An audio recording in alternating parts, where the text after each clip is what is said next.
Shalom Bapak Ibu. Mari kita membuka firman Tuhan, yaitu di dalam 1 Tesalonika pasal yang kelima ayat yang ke-17. 1 Tesalonika pasal yang kelima ayat yang ke-17.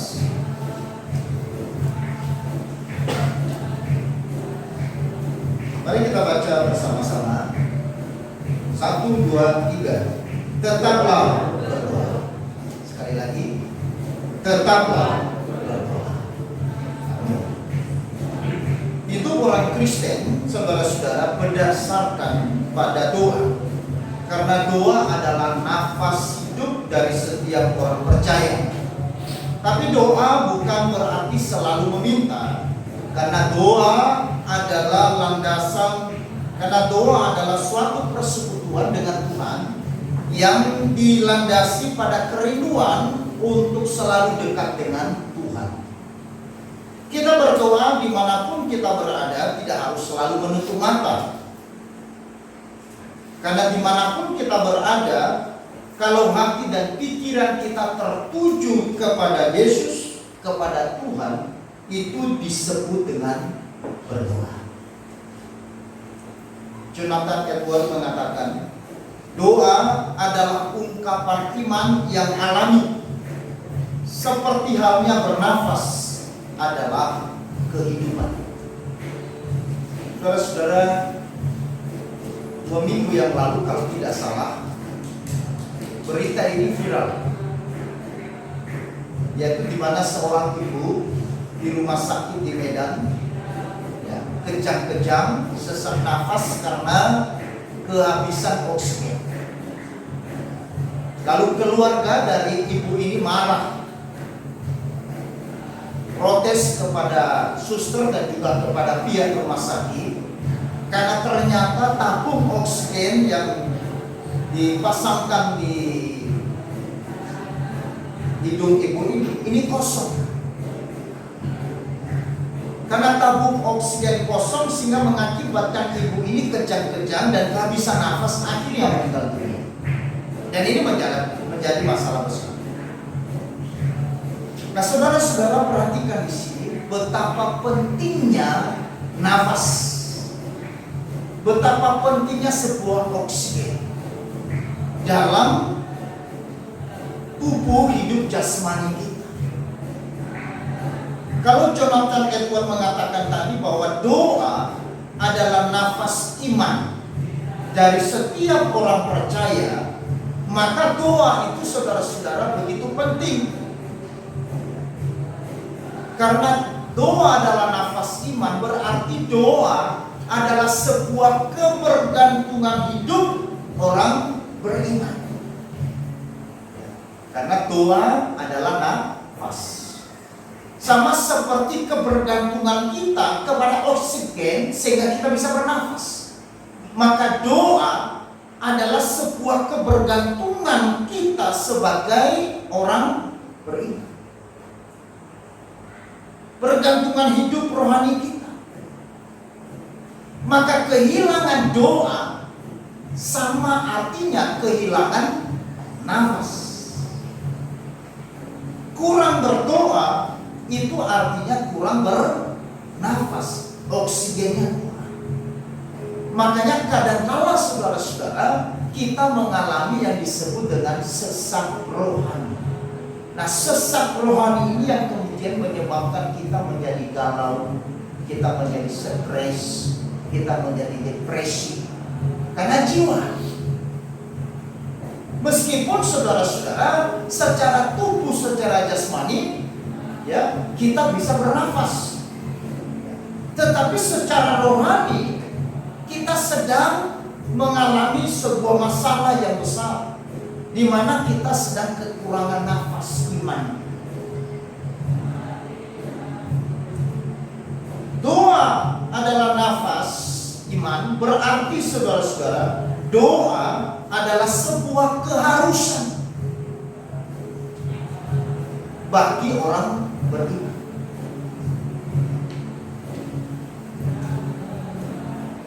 Saya Saya mau tanya saudara, nafas bagi saudara, bernafas sebuah keharusan atau bagaimana?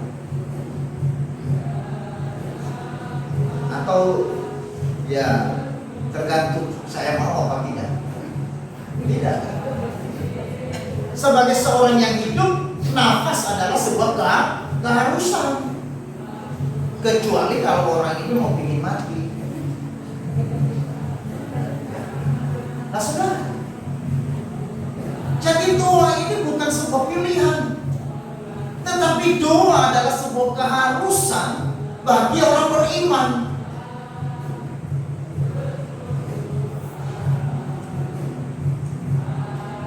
Nah saudara-saudara, mengapa kita berdoa?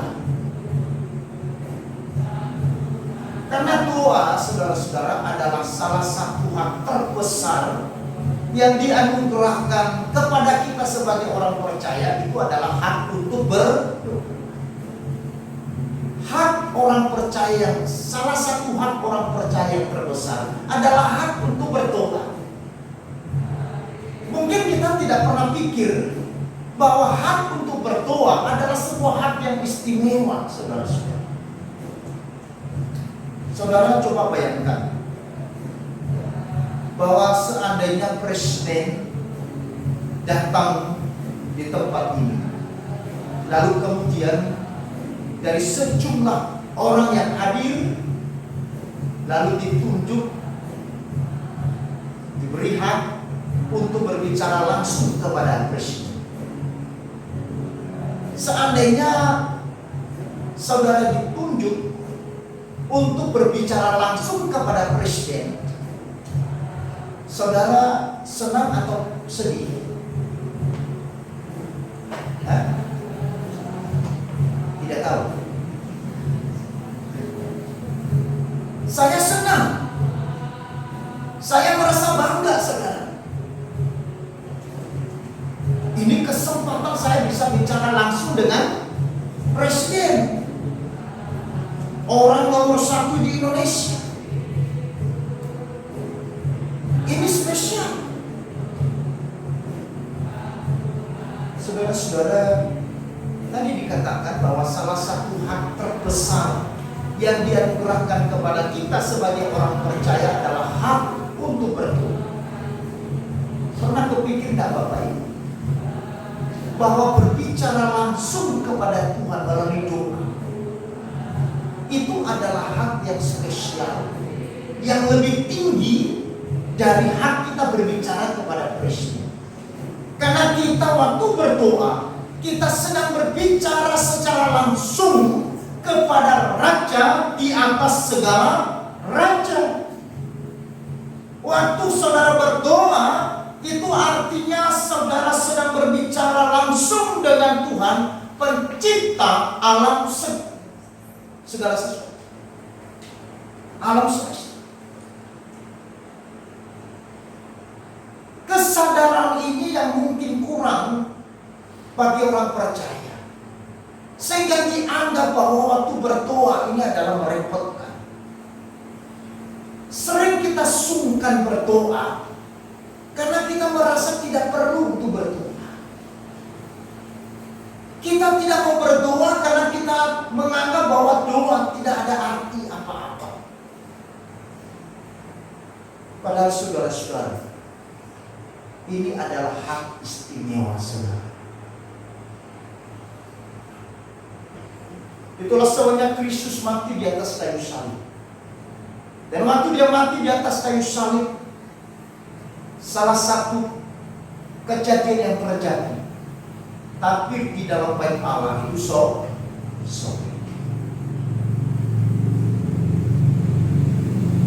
Kenapa? Karena sebelum itu saudara-saudara, bait Allah di Yerusalem itu ada takbirnya yang memisahkan antara ruang Maha Kudus, ruang kudus, dan pelataran. Jemaat mereka tidak bisa langsung masuk ke ruang Maha Kudus. Mereka ada di pelataran. Lalu kalau mereka mau menyampaikan doa mereka, permohonan mereka, mereka menyampaikan kepada imam. Lalu imam besar kemudian dia membawa doa kita ke ruang Maha Kudus.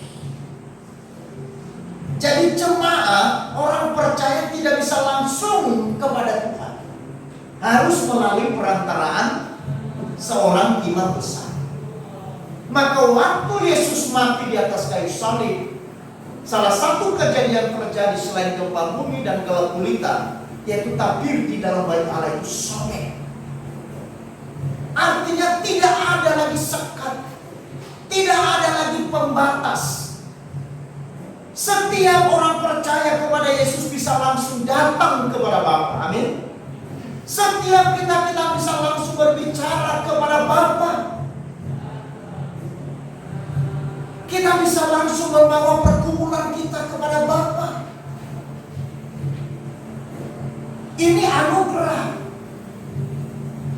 Kalau di dalam perjanjian lama tidak bisa. Nah, kalau ini adalah merupakan sebuah hak yang istimewa, seharusnya saudara-saudara, kesempatan ini yang dipakai, digunakan oleh orang Kristen. Karena tidak lagi merepotkan harus datang kepada imam, lalu mencari imam. Ya kalau imamnya masih ada, kalau imamnya lagi repot gimana? Sehingga tertunda doa. Sekarang tidak lagi ada waktu yang menunda kita berdoa. 24 jam kita bisa berdoa. Kita bisa langsung datang kepada Tuhan berdoa. Dimanapun kita berada kita bisa berdoa.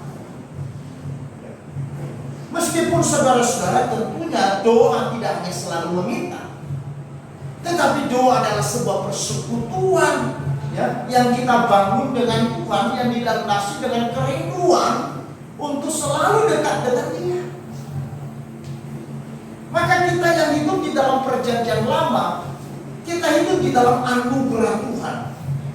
Artinya bahwa Tuhan memberikan kepada kita hak istimewa, kebebasan untuk bisa menghampiri Dia, kebebasan untuk datang kepada Dia, kebebasan untuk kita berbicara kepada Dia. Nah, pertanyaannya, mengapa banyak orang sulit untuk berdoa dan tidak mau berdoa?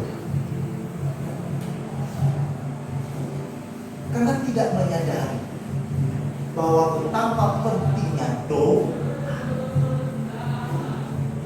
Kalau orang Kristen menyadari betapa pentingnya doa, yang ibarat adalah nafas kita, maka tidak mungkin seorang Kristen tidak berdoa.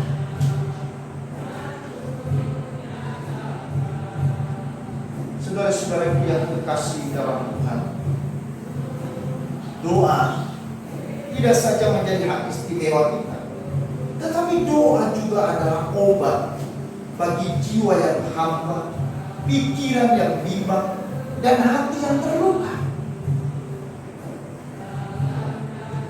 Doa itu bukan hanya sebuah hak istimewa kita untuk berbicara kepada Tuhan, tetapi doa adalah obat. Nah, obat ini gratis. Kalau saudara sakit, beli obat gratis apa beli?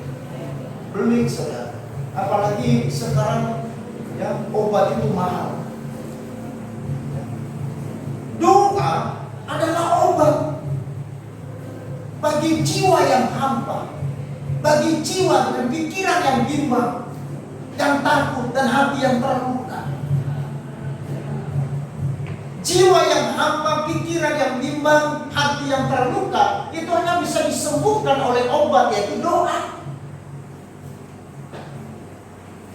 Makanya saudara-saudara yang dikasih oleh Tuhan, ketika Tuhan Yesus di Taman Getsemani, di situ dikatakan hatinya sangat sedih, seperti mau mati rasanya. Apa yang dilakukan Yesus? Dia berdoa. Bukan hanya waktu di Taman Getsemani, tetapi kalau kita membaca seluruh Injil, maka diceritakan kepada kita bagaimana Yesus hidup di dalam doa. Pagi-pagi sekali dia berdoa, tengah malam dia berdoa, Sebelum dia melakukan segala sesuatu, dia berdoa. Sebelum dia berjalan kemana, dia memulai dengan doa. Saudara-saudara, Yesus sendiri yang adalah anak Allah, dia hidup di dalam doa. Dia memberikan sebuah teladan kepada kita sebenarnya waktu dia datang ke dalam bumi. Bagaimana seharusnya manusia, seharusnya kita hidup di dalam doa. Karena kita tidak bisa terlepas dari doa. Karena tidak mungkin kita bisa terlepas dari nafas.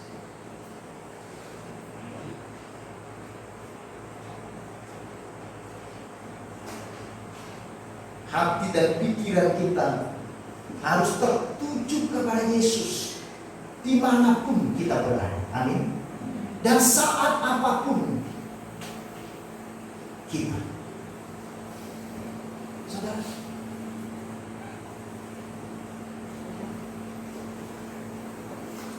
Muhammad Gandhi dia pernah berkata begini, doa adalah kunci pagi dan malam hari. Apa artinya? Doa adalah sebuah hidup siang dan malam. Karena dia nafas. Nafas tidak datang sekali. Nafas datang, oh hebat. Saya mau istirahat dulu ya. Nah, nafasnya berhenti. Lalu kita diam, tidak bernafas. Nafas lagi datang, aku mau masuk lagi. Lalu baru kita bernafas. Begitu?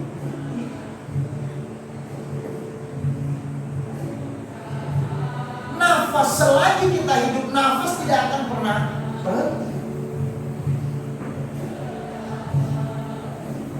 Makanya kalau orang sudah dikatakan mati, dicek pembuluh darahnya, detak jantungnya, nafasnya masih ada enggak? Hidungnya gimana? Ininya gimana? Jantungnya gimana? Ya kan gitu. Wah, sudah ada. Lalu dokter mengatakan, sekarang bawa dia di dua jenazah. Jadi selagi kita hidup, nafas tidak terpisah dari hidup kita. Orang Kristen, saudara-saudara, doa adalah sesuatu yang tidak boleh terpisah dari hidup kita siang dan malam. Lalu apakah berarti saudara kita tidak bekerja karena dari pagi sampai malam kita berdoa? Tidak. Tadi saya sudah katakan di awal bahwa doa itu tidak selalu tutup mata. Tapi doa itu adalah ketika hati dan pikiran kita tertuju kepada Yesus di setiap langkah hidup kita. Pada saat kita sedang mengerjakan pekerjaan kita, hati kita tertuju kepada Yesus. Pada saat kita sedang masak nasi goreng, ya, sambil masak nasi goreng, hatinya tertuju kepada Yesus. Pada saat saudara mandi sekalipun, ya, hatinya tertuju kepada Yesus. Doa itu tidak bisa dibatasi hanya 3 kali sehari, atau 5 kali sehari, atau 7 kali sehari. Tidak. Tapi doa itu adalah sebuah kehidupan. Saudara-saudara, mereka yang selalu berlutut menghadap Tuhan akan selalu berdiri, akan selalu bisa berdiri menghadapi apapun. Mereka yang selalu berlutut menghadap Tuhan akan selalu bisa berdiri menghadapi apapun. Makanya saudara harus sering-sering berlutut di hadapan Tuhan supaya saudara bisa berdiri menghadapi apapun.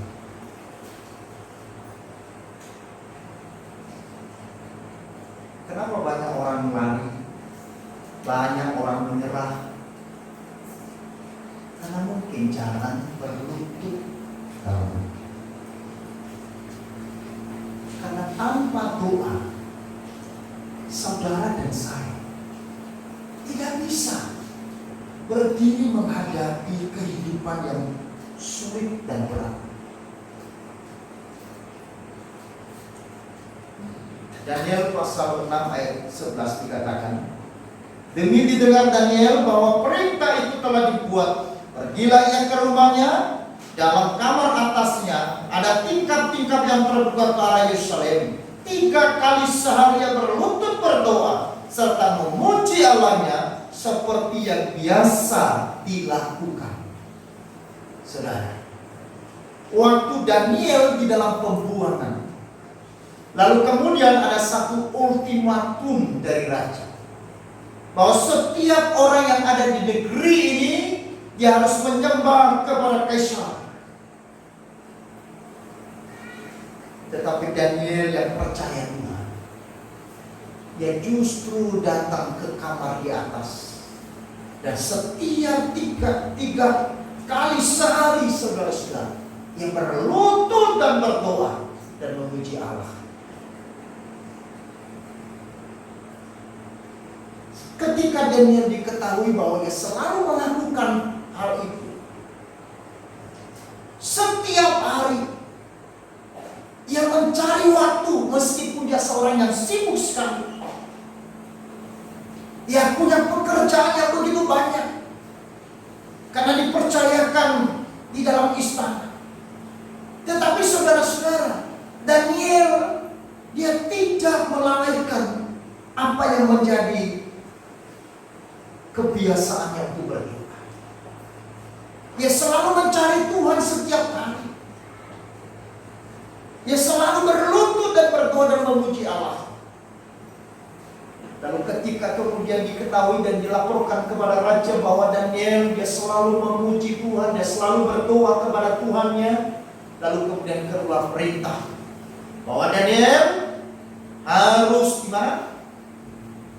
Diserahkan ke dalam apa? Di mana Daniel diserahkan? Ke dalam gua singa. Daniel takut. Kenapa Daniel berani menghadapi gua singa? Ya dilemparkan ke dalam gua singa. Ketika dia diancam, apakah engkau tetap percaya kepada Tuhanmu? Atau engkau harus menyembah kepada Kristus? Daniel lebih memilih dilemparkan di tengah-tengah singa yang sedang lapar. Dia tidak gentar, dia tidak takut. Apa yang membuat Daniel begitu berani menghadapi apapun, menghadapi resiko apapun dalam hidupnya? Bukan karena Daniel punya ilmu kebal terhadap singa, tetapi karena dia berlutut setiap hari kepadanya. Maka orang yang sering berlutut di hadapan Tuhan, dia akan mampu menghadapi apa? Dia akan selalu bisa berdiri menghadapi apa? Saudara-saudara, saya tidak tahu seperti apa kehidupan kita hari ini. Ada banyak hal-hal yang membuat kita takut. Ada banyak peristiwa-peristiwa, ada banyak persoalan pergumulan yang membuat kita khawatir dan sebagainya. Ada tekanan, ada ancaman, ada bahaya yang mungkin ada di depan kita. Saudara-saudara,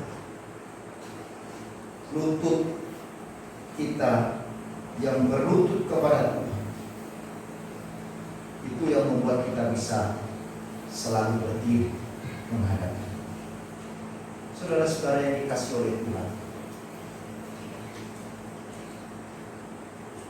maka apa makna dan tujuan kita berdoa? Yang pertama, saudara-saudara, tujuan kita berdoa karena ketika kita berdoa, kita diarahkan kembali ke Tuhan.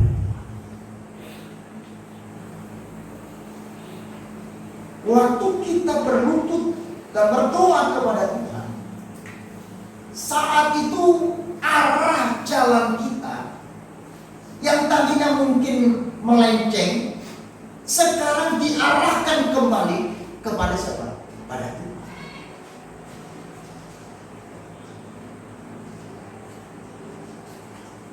Maka doa itu, saudara-saudara, ini adalah satu cara membawa seseorang, membawa kita kembali kepada Tuhan.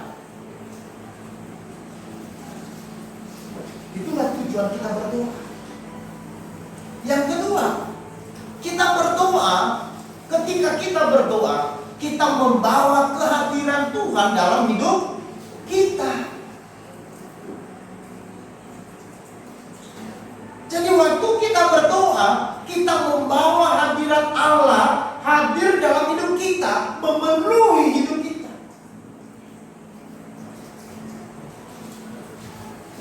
Orang yang punya hidup doa, dia mengerti akan hal ini. Kecuali seseorang tidak hidup dalam doa, dia tidak akan mengerti hal ini. Orang yang hidup dalam doa, saudara, itu saat-saat yang begitu menyenangkan, saat-saat yang begitu nikmat dalam hidup. Kenapa? Karena waktu kita berdoa, kita sedang membawa kehadiran Tuhan dalam hidup kita. Kehadiran Tuhan menguasai hati kita, terlepas dari apapun keadaan kita saat kita berdoa. Terlepas situasi dan kondisi yang sedang kita hadapi. Tapi waktu saudara dan saya berdoa di hadapan Tuhan, maka hadirat Tuhan menguasai kita. Sehingga pikiran kita yang gelap, pikiran kita yang tertutup, hati kita yang gelap, lalu kemudian diterangi oleh hadirnya Tuhan. Saya tidak tahu saudara punya pengalaman di dalam doa. Kadang-kadang begitu sebelum kita berdoa rasanya sesak, rasanya begitu berat sekali. Rasanya kita tidak bisa melihat sesuatu dalam hidup ini. Rasanya kita tidak bisa lagi mengerti semua yang terjadi dengan hidup kita. Bahkan waktu kita memulai doa rasanya begitu berat sekali. Tetapi saudara-saudara, perlahan-lahan kemudian saudara berdoa. Lalu di situ saudara mulai terbuka mata, hatinya mulai penuh. Itulah dia.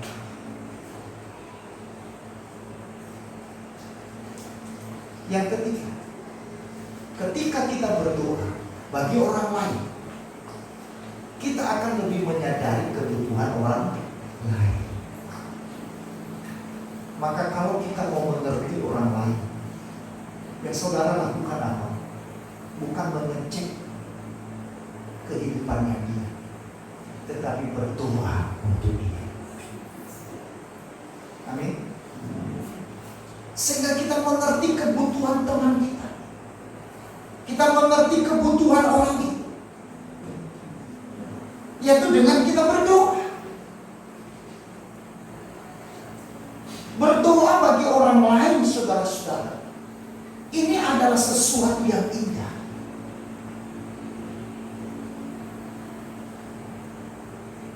Sesuatu yang indah. Karena itu memberikan kepekaan kepada kita mengenai kebutuhan orang lain.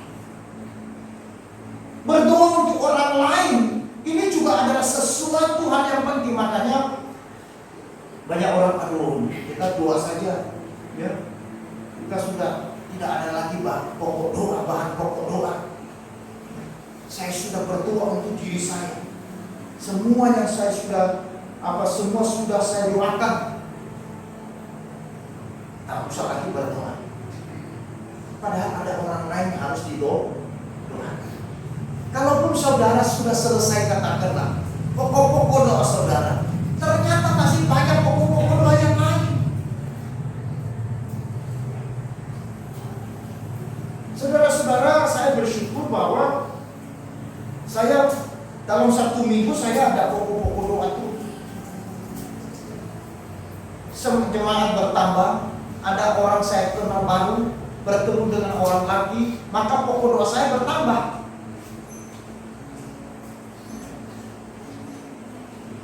Yang saya bisa doakan.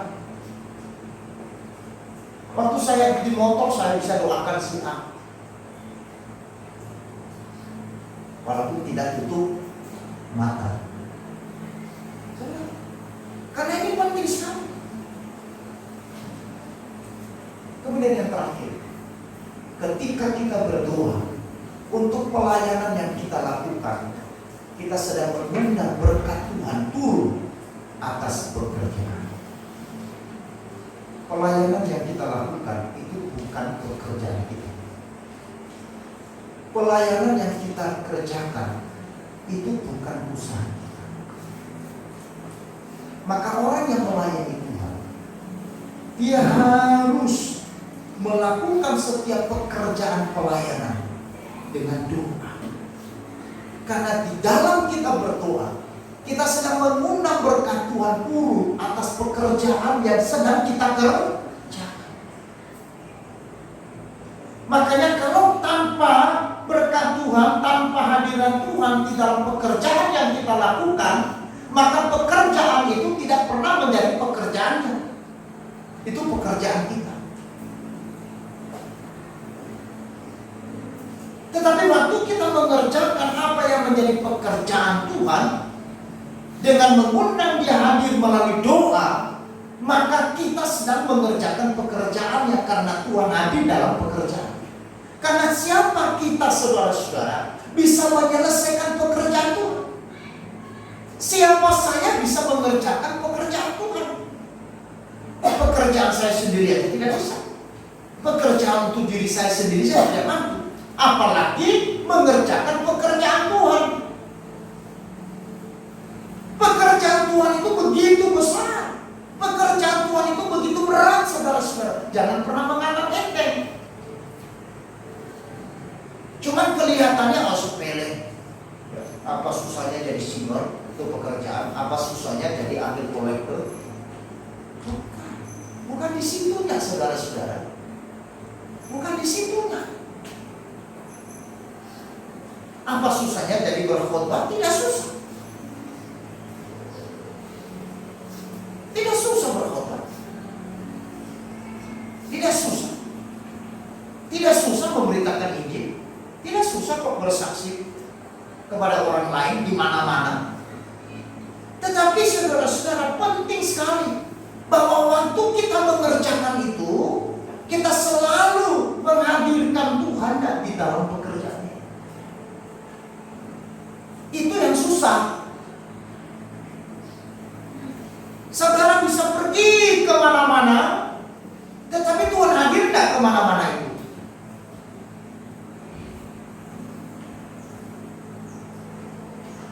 Saudara bisa berbicara kepada semua orang, tetapi waktu engkau berbicara kepada semua orang, Tuhan hadir di dalamnya. Sehingga Tuhan yang memberkati dan yang campur tangan dalam pekerjaannya itu. Maka waktu kita bersaksi misalkan, maka kita sedang mengerjakan pekerjaannya dan Tuhan kemudian yang memberkatinya. Sehingga waktu kita bersaksi, maka Tuhan yang bekerja. Karena itu pekerjaannya besar. Siapa saya bisa dalam bentuk kesaksian saya bisa mengundang orang percaya? Siapa saya dengan saya berbicara kepada orang lain lalu dia ikut Yesus?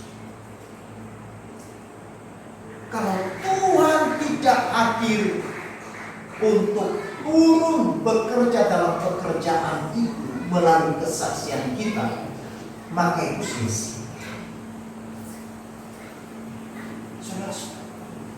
Meskipun kita sudah berkeringat, meskipun kita merasa sudah letih lesu,